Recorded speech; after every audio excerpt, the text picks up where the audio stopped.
Hello, drummers. Welcome to Tim Connolly Drums. Just getting set up here for a live stream. It's always fun. I thought I would do a drum hang and, answer some questions maybe.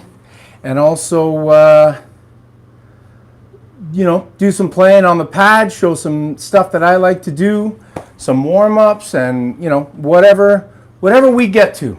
That's what we're get to today. It's not a specific topic today per se, like it is a lot of other times where you're dealing with something specific.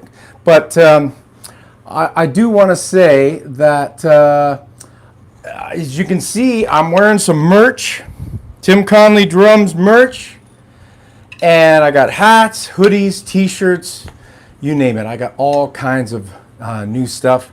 If you want to buy some Tim Connolly merch, it will be in the description, the link to my Spreadshirt shop, and you can buy anything. It's not just hats and hoodies and shirts. It's baby clothes, water bottles, bags, you name it. It's insane. Actually, I was laughing at some of the things that some of my designs showed up on. I didn't even know. Take your time, search around the site. There's quite a bit to it. And at this point, I have 45 designs to choose from. A little bit of everything for everybody. So please check out my merch store. That is my new thing.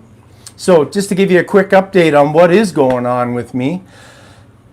Day 72 of waiting to get monetized on YouTube. I applied 72 days ago to be monetized on YouTube. Still have not heard from them. I've messaged them many times. They keep giving me the same response. Be patient, basically.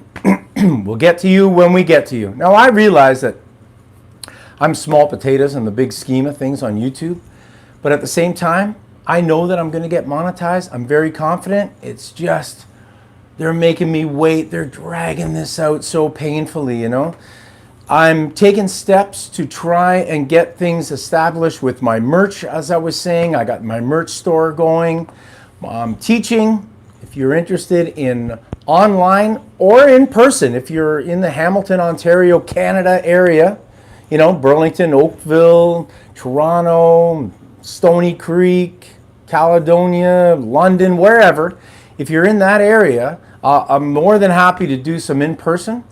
Otherwise, if you're outside of that area or even around the world, message me and we can do some online Zoom lessons. I've been quite successful with the Zoom lessons. I have quite a few Zoom students and it has been quite successful. So, any questions along the way?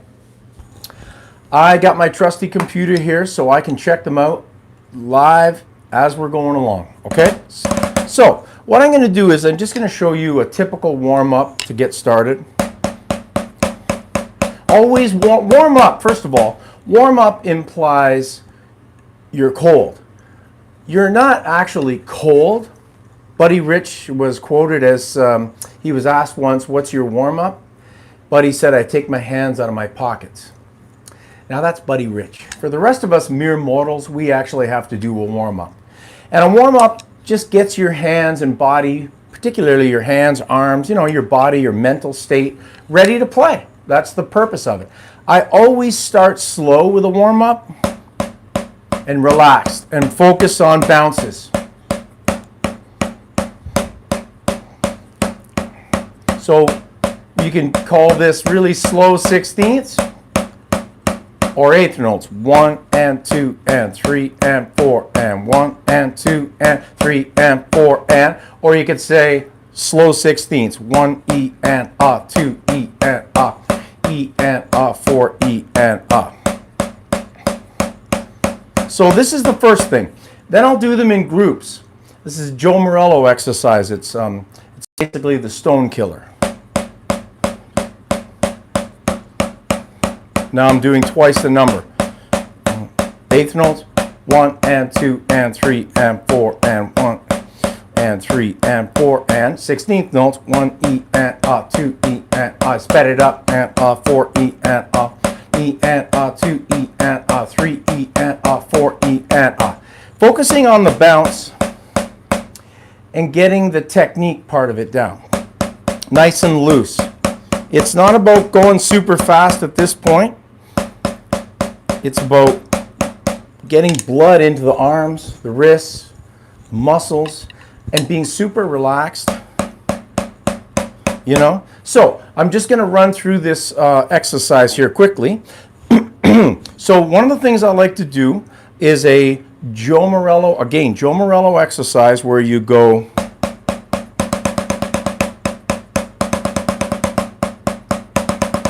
now you can do this 8th notes to 16th notes. 1 and 2 and 3 E and a 4 E and a 1 and 2 and 4 E and a 1 and 2 and 3 E and a 4 E and a 1 and 2 and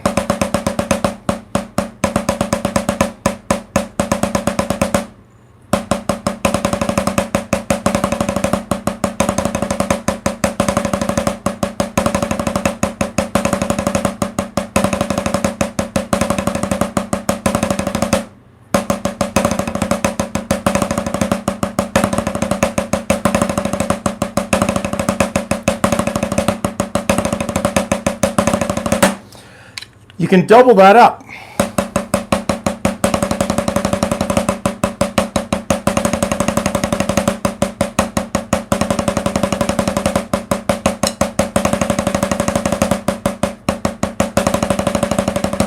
Triple. Actually, we'll go to quads. 2, 3, 4. 1, 2, 3, 4. 1, 2, 3, 4. 1, 2, 3, 4. 1, 2, 3, 4. 1, 2, 3, 4. 1, 2, 3, 4. 1, 2, 3, 4. 1, 2, 3, 4. 1.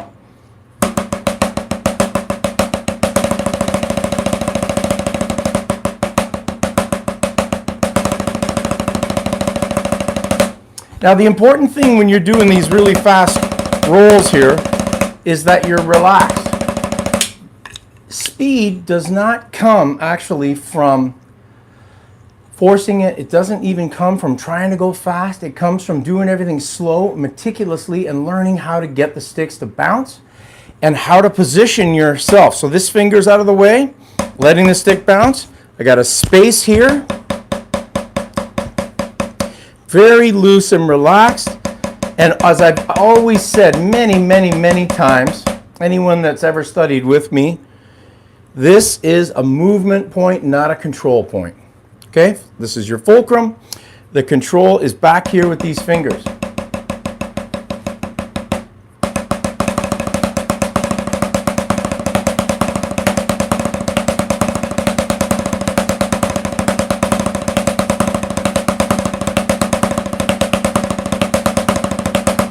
So you want to be able to control the stick to create speed. It's all about control. And to get control, you got to do things slow and meticulous to be able to develop the ability to go fast. You know, I used to think before I studied with some really great teachers like Dom Famularo and Ernie Porthouse that you know, to go fast, you got to be fast. You got to move fast. Everything's got to be fast. Well, I was wrong. I mean, at music school, they made me do everything super slow, really slow. All the exercises were done slowly. Nothing was done fast. As a result of doing that and meticulously working on it and working on it and working on it, by the way, this does not happen overnight. This is a long and drawn out procedure of developing any kind of technique and speed. So you want to make sure that you're analyzing your technique. Now, as I've said many times before, once you get the technique, you forget about it. I'm not playing, well sometimes I am, but most times I'm not playing looking at what I'm doing. What usually happens is the technique just kicks in. It just happens in the heat of the moment. Now, occasionally, like I said, I'll look and make sure that things are looking good and that the sticks are bouncing nice and all that stuff. But honestly, I put so many thousands of hours into this that I really am not too concerned about what's happening with my technique in the heat of the moment, because it is muscle memory. So you got to develop your muscle memory. You do it slowly, you do it with repetition, and you do it by making sure that everything's good with your technique. Now, here's a little looseness thing. If you're forcing this down and the stick is not bouncing easily, like this, my fingers are out of the way, just bouncing, that's how you know that you are moving the stick properly. If you can't do this, you're struggling, you know, you're gripping the stick too hard. So an exercise is do this.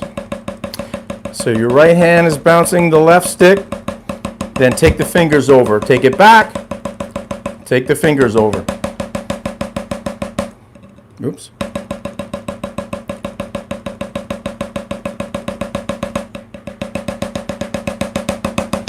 Okay, so you want to be able to make sure the sticks are bouncing and that this fulcrum is loose. Okay, so do not do this. Don't tighten up here. Look what happens when you tighten this up. Soon as this is sealed, this tightens up.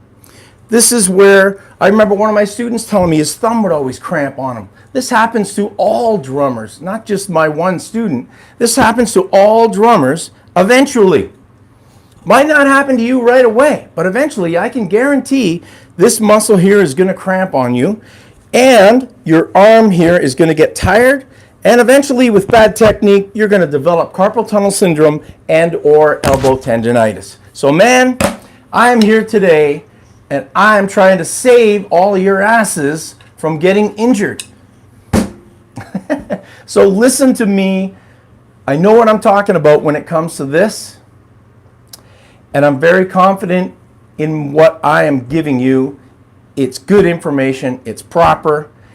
I learned this from some of the greatest teachers in the world, and I can't emphasize enough how much this has helped me and benefited me as a drummer, and just super relaxed when you're doing your rudimentary strokes, okay?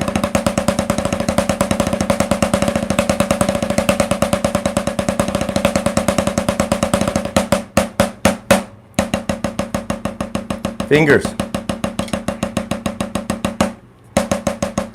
Keeping that space. Now, I always get a lot of questions about the left hand. I'm a lefty, so I'm not going to lie, the left hand came more natural to me, but the right I struggled with, but I've learned to balance them out. I don't have a weak hand per se anymore. They're both pretty even.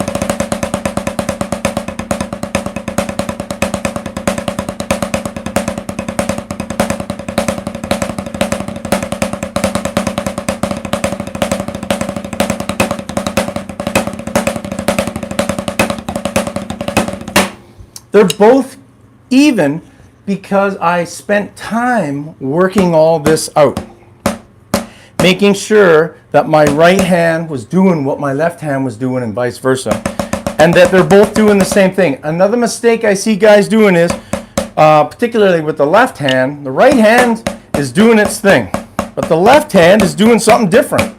Now, if you're consciously doing that, so for example, let's say I'm playing French grip on the ride cymbal, and I'm using German grip, maybe with a Moeller stroke, with the left hand. Well, that's fine. That's fine because I know that I'm doing that. But if I'm doing something like this, and I don't realize I'm doing it, that's not as good. You want to consciously be aware of everything that you're doing. You don't want to create bad muscle memory where the muscle memory becomes a bad habit, okay? So work on good muscle memory habits that will lead you down a path where you can easily play drums. I can remember Dom Famulero telling me that you work hard to do less.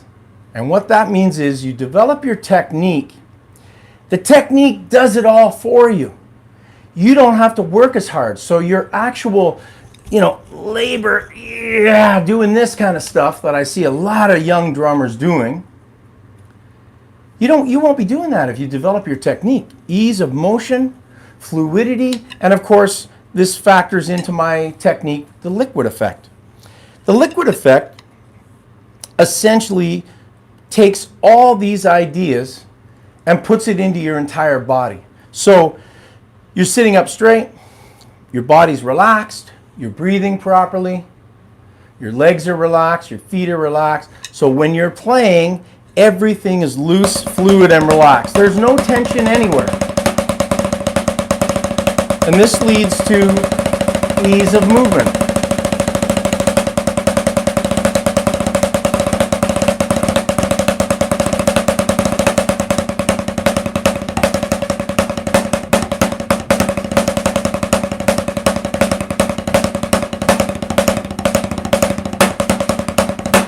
Okay?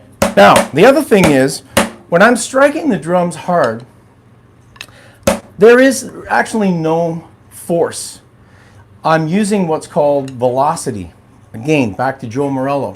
Joe Morello used to talk about how if you hit a drum from here, using the Freestroke, for example, it's going to be louder than if you hit the drum from here. That's natural. So I don't have to hit the drum hard necessarily. Obviously I can. If I'm going to hit the drum much harder, I'm going to use a Moeller stroke. But if you don't want to use a Moeller stroke and you just want to hit the drum harder, use a velocity stroke. So you're coming from a higher place.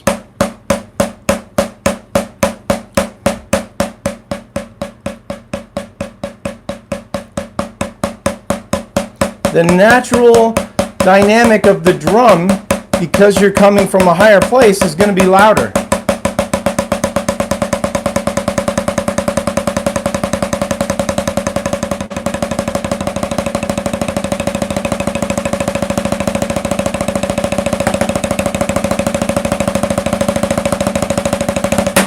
Okay, nice and relaxed, ease of movement, my whole body's relaxed, I'm not stressing, I'm not forcing, nothing's getting hurt. Other thing my students ask me a lot about is, like I remember teaching this one particular student who played on cruise ships, and he was holding the sticks like this because his hands and fingers would cramp up because of using bad technique. So this I use as an exercise to develop my fingers. But I could not imagine playing an entire night of this. This is a developing the fingers exercise. Fantastic. Excellent. But imagine playing like this. I mean, it starts to hurt holding the sticks like that. But what would happen is his hands would cramp up, particularly here. Fingers would get tense. He was getting pain in his knuckles.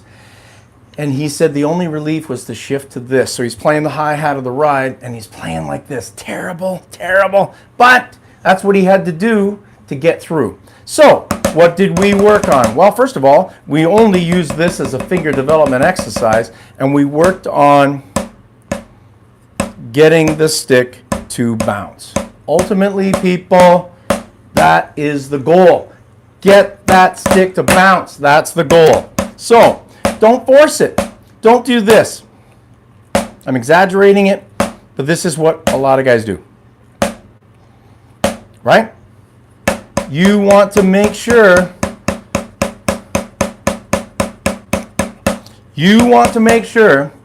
that that stick bounces. All right, I'm going to pause here for a second because I have a question. Blue Rose Unforgotten. Where is the merchandise you sell? Okay, I am going to post a link in the bottom of this video when I'm done, but if you go to any of my recent videos, there is a link already attached on all my recent videos. So my Andrew Rooney video, my Mike Mike Mangini reaction video. The links are in there. So just go there and you can go right to Spreadshop and it will take you through. You've got a journey there, my friend, with 45 different designs to pick from. And like I said, there's so much stuff. So thank you very much. Blue Rose Unforgotten. I sincerely appreciate if you actually do buy the merchandise. I'm wearing one of them and I'm wearing one here, but there's tons. So I hope that answers your question. Let me know. Okay, back to what we're doing here. Now, the other thing that I briefly mentioned was the Moeller stroke. So, the Moeller stroke. What is the mystery here with the Moeller stroke? Oh, he's gotten back to me. Thank you. I want to buy something for our brother PT. I think that's our brother PT. I'm not sure who PT is, but let me know. Okay, Moeller stroke. So, 90-degree angle here. Let the stick dangle. Nice and relaxed. Oh, they're talking about my brother Pat. Okay, I didn't realize. I didn't know who Blue Rose Unforgotten was, but yeah, buying something for Pat. Okay, absolutely, yes. My brother Pat is considerably older than me, and I believe he's in a hospital here in town. I have to be honest, I haven't seen him for quite some time. He lives in the hospital, and yeah, I'm sure Pat would be thrilled to get some merchandise. I should actually have found out where he was. Oh, it's Shirley, my sister. Oh, hi Shirley. Hi, how are you? How are you? Okay, well, family members tune into these things too, so, but she's, I didn't know that it was my sister. Anyways, Shirley is a huge, she's really big into the Moeller stroke, so, not. Only my mother played an instrument other than myself. She didn't play professionally or anything like that. She just, I think she played in the church. And she played the organ. I remember we had an organ at the house and she played it all the time. She tried to get me to play it, but I wasn't a organ or piano player because I banged on it too much being a drummer. I can remember in music school the piano teacher telling me to stop banging on the piano, it's not a drum. But technically it is a percussion instrument. So anyways, we're not going to go there. Moeller. So dangle from here, the elbow is out here, we're going to do a whip. Create that whipping motion. Now this is high Moeller, all the way up. All the way up around your head. Now, if you watch Black Sabbath, Tommy Cluftonis, not sure if I'm pronouncing his name right, he is all over this high Moeller. You watch a lot of heavy metal drummers. Tommy from Ozzy Osbourne, Tommy Aldrich, he is every stroke that guy does is a Moeller stroke, but it's high Moeller. So high Moeller is coming up, way up, developing a lot of power. Now I have to explain that with the Moeller stroke, we're dealing with power. Oh, my daughter's on here now too. It is family members. Alyssa, Frey and the boys say hi. Hi, Frey. Dylan, Taylor, hi guys. Awesome, Christmas is coming. I got some awesome stuff for you guys. You are gonna be happy, super happy. Okay, Freya, get your drumsticks. Wait a second, Freya needs drumsticks. I'm not sure if Freya has any drumsticks. I gotta get some drumsticks for Freya. Anyways, so that's the high Moeller. Now we want to go to middle Moeller. Middle Moeller, elbow comes out to about the halfway point. Hand is down, that's that dangle, relaxed. Okay? And you'll see it's a whip. The stroke is a whipping stroke. The elbow generates the whip. Think about a whip. It moves along, the power is generated, then at the end of it, You know, that kind of a motion. So we're doing this with the stick. We're doing the exact same thing. Okay? Now, so that's, I use this a lot. I don't use this a lot, gonna admit. I don't play a lot of that style of music. Use this a ton, middle molar. Low molar, I use it pretty much constantly. Oh, my sister here says she played piano. Okay, I didn't know that. I never saw her play, so I didn't know that. You learn something new. Might be my sister, but she's also quite a bit older than me. Not to state ages about my sister here, but she's quite a bit older than me. She was moved out of the house by the time I was, I don't know, 4 or 5, 6 years old. I think she got married when I was 4, so she was long gone. So I wasn't around her that much, to be totally honest. Okay, low molar. Low molar, the whip is condensed. Same whip. You'll notice I'm still doing this. The whip is still there. The wrist is still bent, but it's happening much tighter. Much tighter. But that whip is still there. So, doing a paradiddle. Double paradiddle. Triple.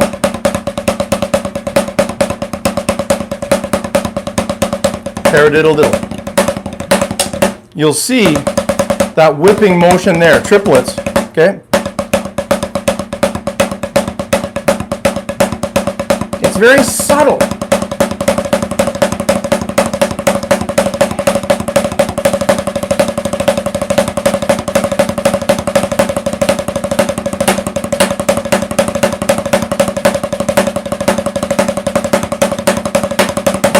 Very subtle, the movement.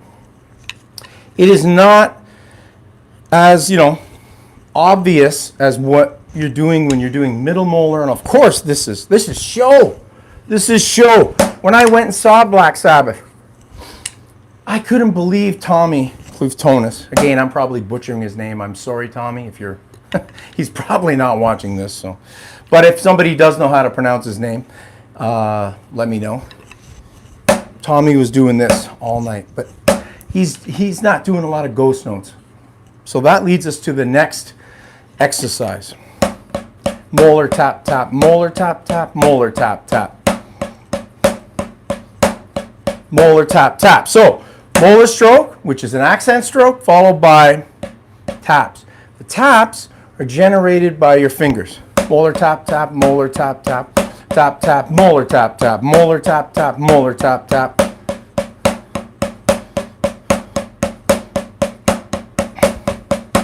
Molar tap, tap, molar tap, tap.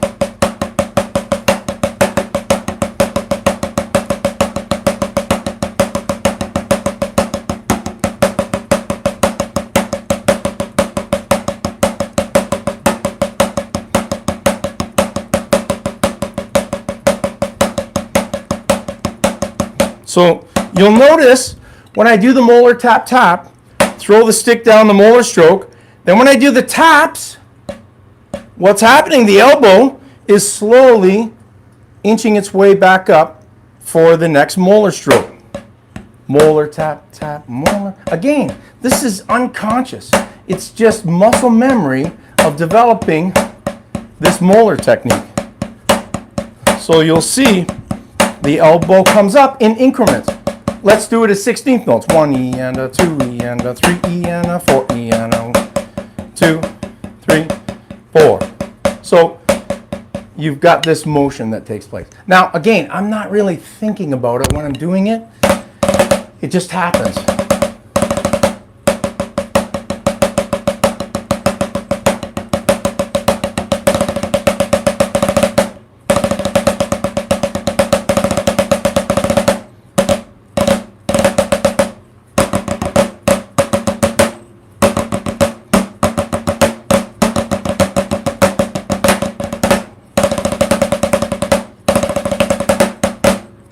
You can use the molar on your flams.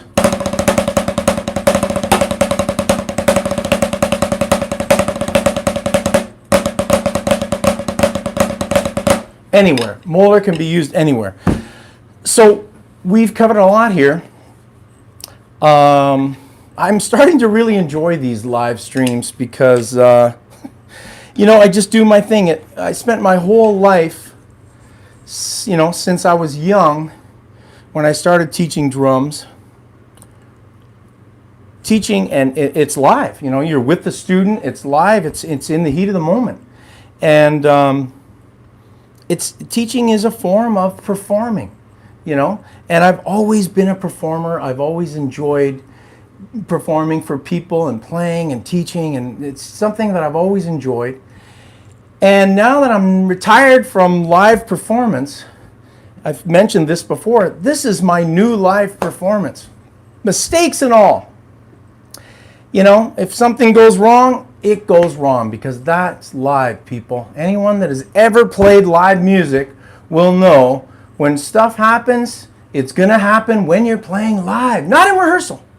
When you're live in front of that audience, that's when it happens. It's how you deal with it and how you handle it. That's the most important thing. And it takes time to develop the abilities to know what to do when things happen, because it can't be rehearsed. None of that can be rehearsed. And if you make a mistake live and you're on stage, shit happens. Don't sweat it. I mean, I've made mistakes here today in front of this camera live, and I'm not too concerned about it. Honestly, Honestly, as my daughter would say, honestly, you people.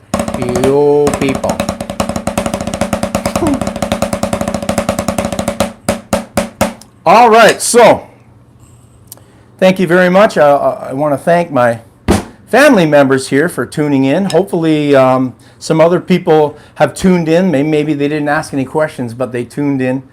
It's always fun. I enjoy the live streams. And until next time, keep drumming, people. See ya.